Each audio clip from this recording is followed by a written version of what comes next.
The deal stops countries from saying where your data goes and lets them to share all your personal data and also spy on internet users. So it's basically legalizing global NSA-type garbage. Simply amazing. Unprecedented.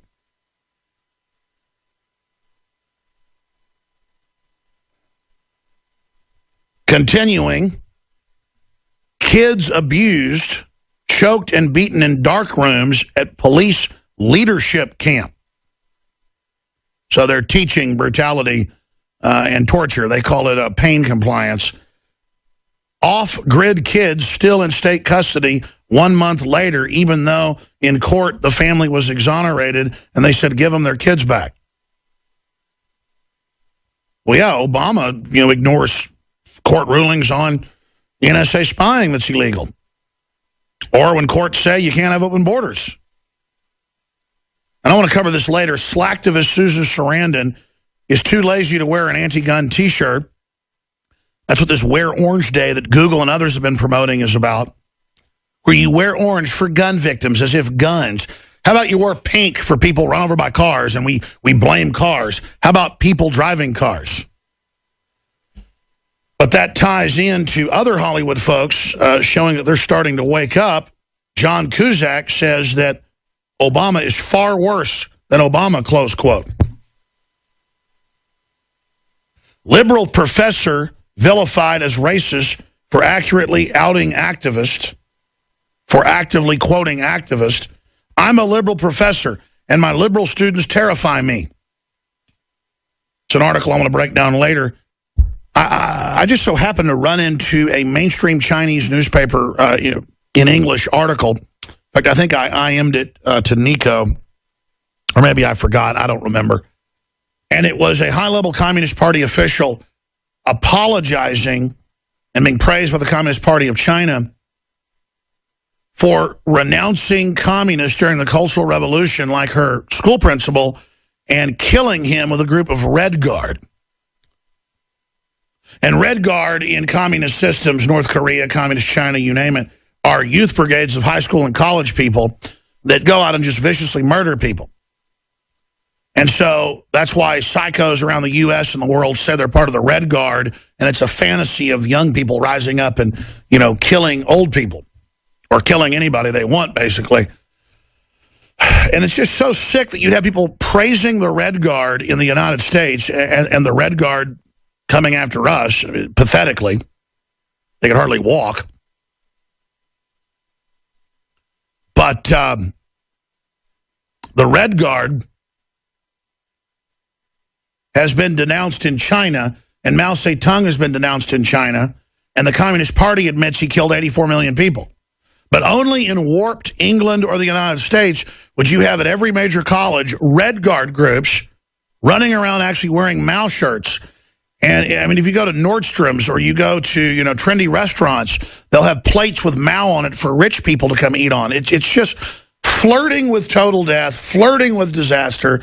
Only in a rich, decadent, wealthy nation could yuppies' children run around fantasizing about how they're going to run around killing a bunch of people.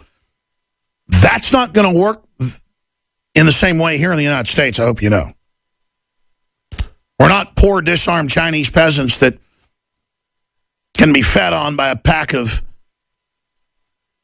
middle-class and upper-middle-class kids, because that's who the Red Guard was in China, was just the spoiled, rotten Communist Party kids who now are billionaires and, rule. It's totally sick. But at the end of the day, that's what it is it's a fantasy of seizing power by nothings who come from nothing and who will never be anything. I wanted to get Dr. Group on about this article that people also liked when he was on 2 weeks ago. We had the Ask Dr. Group a question on supplements, on cleaning up your body, on detoxing, something that he harps on a lot. It's out of the Daily Mail today. Exposure to common household pesticides triples boys' risk of ADHD. Really, you mean bug poison might not be good for you? Experts warn. A pesticide found in common household products has been found to triple boys' risk of being diagnosed with attention deficit Hyperactivity disorder. Yeah, roaches run around at first when you spray them with poison, too. Scientists have warned. Symptoms of the condition, notably hyperactivity and impulsive activity, have found to be associated with exposure to pyrethroid pesticides, which is one of the most common ones that comes from a flower in South Africa that they claim is pretty safe. Chrysanthemum, yeah. Look, I'm not stupid, but my dad would tell me when I was 10, 11, 12 years old or even younger, take the dogs out and give them a bath. They got fleas. And I remember I'd wash them with pyrethrin soap. And I remember getting higher than a kite.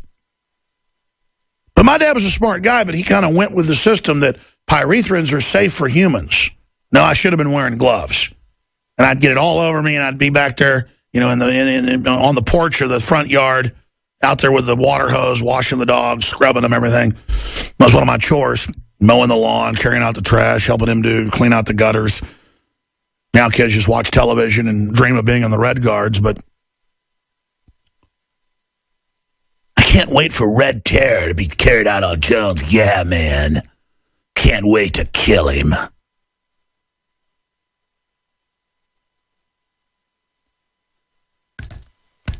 That might be easier than you think, actually. Then you're going to get locked up in a Supermax prison. But continuing here, ladies and gentlemen, this is what we're talking about. And you add thousands of chemicals and the stuff that's in the clothes and everything, that's why we got a whacked out society. The elite are whacked out because they're inbred, decadent, out of their minds. History shows that happens over and over again. So Dr. Group, InfoWarsLife.com's main advisor and quality control officer, Army Special Ops veteran. He's got a whole bunch of nutritionist degrees, alternative medicine degrees, a chiropractor as well. I won't go over his amazing background, but he's really a smart guy. We have medical doctors that advise us as well, and my dad's a chemist and other things. He advises InfoWarsLife.com. But he's pioneered a lot of the research that's cutting edge out there today. And of course, it's mirrored by a lot of the research of Dr. Blaylock, who's, of course, a retired brain surgeon. But here we are going over all this today. Dr. Group, what should we hit first? I mean, I know you've got an agenda of stuff you want to cover and take calls at the bottom of the hour, but every time you come in, you harp on what's under the kitchen cabinet or what these flower extracts are doing. What is your overall view on this situation? Well, I've been saying for a long time, addressing the root cause of disease is one thing. And really, when you look at the pharmaceutical companies, there's two branches. One branch is disease management, and the other branch is mental illness creation and management. And all of them, whether it's ADD, ADHD, depression, anxiety, bipolar, schizophrenia, all of that's caused by too many chemicals coming in and not enough coming out. And folks knew that. They used to say mad as a hatter for folks that worked around mercury. Right. So again, it's the medical profession and the pharmaceutical companies creating illnesses and creating conditions, and they're saying it's a chemical imbalance in the brain, but it's really chemical toxicity in the brain. That's why 3,000 people a month die from psychiatric medications, and that's why our children are being medicated now, because it's an easy way to put people on medications for the rest of their life. They're even trying to diagnose children in the womb with bipolar disease right now. They want every single person from the age of 1 on some medication for life. There's 4-year-olds that have attempted suicide. There's 5-year-olds that have actually committed suicide because of the But that's okay, because the federal initiative that's 10 years old is called the New Freedom Initiative, which admits its goal is to basically drug everybody. Its interim goal is by 2015, I guess that's this year, to have half the kids in the country on a psychiatric drug. They haven't reached that yet, but they're working towards it. Right, and if you leave a psychiatrist's office without a prescription, there's even a mental disorder for that, where they can put on your record that you left without a prescription and you have mental illness because you left. So yes, they want to it's the labeling of the new society. So in the future, they can take your rights away from you because you're mentally unstable and you have some form of mental disorder, whether it's ADD, ADHD, whether it's a phobia, biting your fingernails, eating organic food, it doesn't matter. Not trusting big government. I mean, they're creating scores of new mental illnesses every year. Right. Well, the DSM-5 now has over 400 mental illnesses in it, and it's just getting worse and worse and worse. And not only that, but the psychiatric medications, most of them contain fluoride, which calcifies the pineal gland, demotivates you.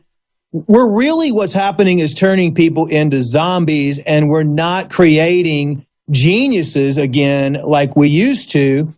Most of the world's best geniuses, Einstein, Sir Isaac Newton, all of those individuals would have been labeled with learning disabilities and put on some sort of medication. So it's the dumbing down with the inclusion of the vaccinations and all the other chemicals and toxins like what you were talking about earlier in the home and in the environment, in the schools and the workplace that people and children are being exposed to. And the children are just a lot more sensitive to it than the adults. But I remember when I would use pyrethrin-based stuff, I would get hyper. I would get sped up from it. I mean, I just remember feeling weird after I would wash the dogs. And then now here it is, just admitted. And they said it was totally safe for humans to be around. But, of course, we know that's not true. We've got more info on Fukushima coming up in the next segment. I also want to get into a BizPac review where the former psychiatric head of Johns Hopkins has come out and said that this whole move for men to be women and women to be men is a psychiatric illness. Well, I know that they call it disabling yourself a new right to chop your arms and legs off. And they have a term for that. We're going to talk about that coming up in a moment. But how much of it is chemical manipulation? We'll talk about that with Dr. Group in the next segment. And we'll take some of your questions if you'd like to call. The number is 800-259-9231. Ask Dr. Group, 800-259-9231. Oh, and first-time callers, I want to give them a chance today. 800-259-9231. Again, please be a first-time caller. 800-259-9231. But look at these headlines. Ray Kurzweil, humans will be hybrids by 2030. That's That's Google's main futurist. Daily Mail, world's first bio-limb created. Dead arm brought back to life in the lab could allow amputees to grow replacement limbs. Google founder defends accident record of self-driving cars as another one rear-ends somebody. And Google, of course, is defending itself. Facebook addiction linked to depression. Reuters is reporting. Oh, yeah, video game playing linked to lower IQ and brain damage. And here's another headline. BPA still widespread in cans. So we've had a victory in that BPA that Dr. Group's dad was involved in inventing, a famous chemist. We've had victory in getting it removed some places, and they act like they're removing it, but then they just come right back with it. So the fight is still ongoing. I just threw out a whole smattering of articles there in this short segment. Which one of those you want to tackle first, Dr. Group?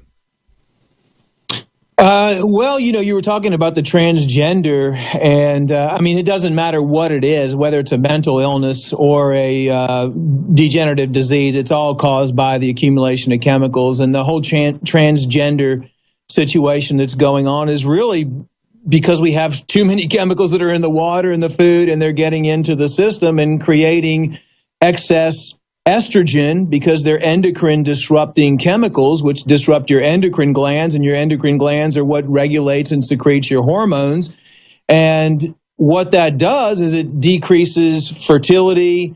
It causes you to become sterile. And these are all things like BPA, dioxins, BPS, the atrazine, phthalates, perchlorate, fire retardants, even lead, mercury, arsenic, all of these things that we're exposed to. Well, explain it to me how BPA, from just the research I've looked at, this mainline science, makes females more female, male more feminine, causes women to degenerate in their breasts and other sexual tissues, makes girls go into puberty earlier. So it's all feminizing. They know it's doing this, and then they argue, oh, it's a mental illness. Well, I'm not a big researcher like you are, but I've done scientific research. My dad has done research. I mean, I know that in the embryo of fish, in the embryo of mammals, in the embryo of